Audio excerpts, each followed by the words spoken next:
What is up, guys? Falcon again. Today I'm going to show you how to reset the change oil light on your Chevy Cruze, so stay tuned.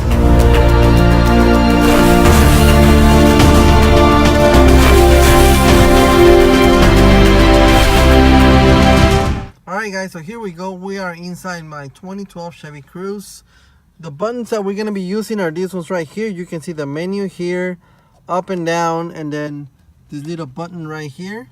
That's what we're going to use to reset the light. So here we go. We're going to turn on the key to the on position right here. It's going to go in and it's going to tell us change oil. We're going to hit the menu here.